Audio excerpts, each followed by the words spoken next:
Hi, I'm Stephen Cameron, and welcome to this update for my Ninja Turtles movie. Doing this podcast style this week. I've actually been extremely ill for 4 or 5 days and have struggled to do much. I've even been off my work, and so the progress of the film has been very, very limited. I'm not even going to be doing a frame count this week because there's not actually been any new animation put into the timeline. So I do apologise about that, guys, and this week I will refocus and try and get a lot of stuff done. This week I actually had the opportunity of, this previous week I've actually had the opportunity to use different models for my film. Somebody gave me a link to download models from a Ninja Turtles game called Rooftop Run. I believe it was on Android and Apple devices. Anyway, I checked out the models and they were brilliant. They looked really cartoon accurate and didn't really need a lot of work done to them to make them sort of animation ready. Well, they needed rigs, but model wise everything was really, really good. They even came with the weapons and stuff and textures.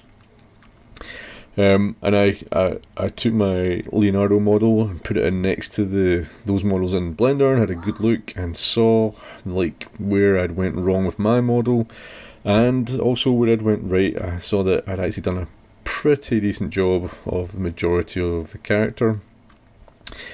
But after playing around with these Rooftop Run models, I realised that I didn't want to use them. For copyright reasons, obviously, because they're somebody else's work, but also because I just really want to make everything myself or have it made by somebody else specifically for my film. So thank you to, I think it's Blur 1993 who supplied those models, but thanks, I will not be using them, but I have looked at them just for references, and it's really helpful actually, but decided I'm not going to use them for my film.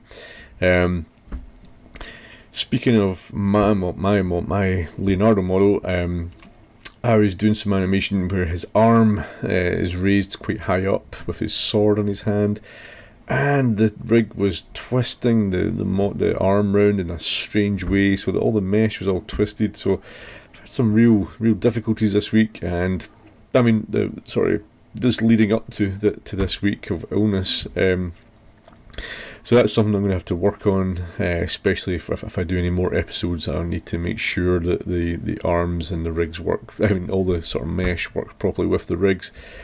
I was at work for a couple of days this week, and my work involves resettlement of homeless people. They usually stay with us for quite a few months in the place where I work in Edinburgh. And so this week we took a bunch of the guys out to see Alien Covenant. I'm not sure if many of you are into that particular film, but it was pretty cool. It was not you can never really beat the first Alien film, or Aliens as well, as one of my favourites.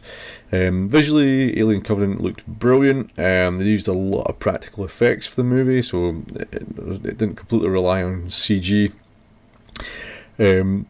Although for some of the creature shots, they definitely used CG, and it really sticks out a mile. CG looks brilliant, but I don't know, there was something about some of the creatures that just didn't look right to me. Without spoiling too much of the film, there's a bit where a chest burster, once it bursts through somebody, it stands up and mimics the actions of somebody. I don't want to give too much away, but it just didn't look right, and it looked silly, and I always feel like in horror movies, it should be the less is more, if that makes sense. But anyway, it's still pretty cool. I just kind of feel like they should leave the Alien franchise alone. Anyway, enough of that miniature rant. So this week I'm going to really, really try and get back into a better flow, get lots of work done for my film. I'm sorry for the lack of a proper video this week, but under the circumstances, this is all I can really manage.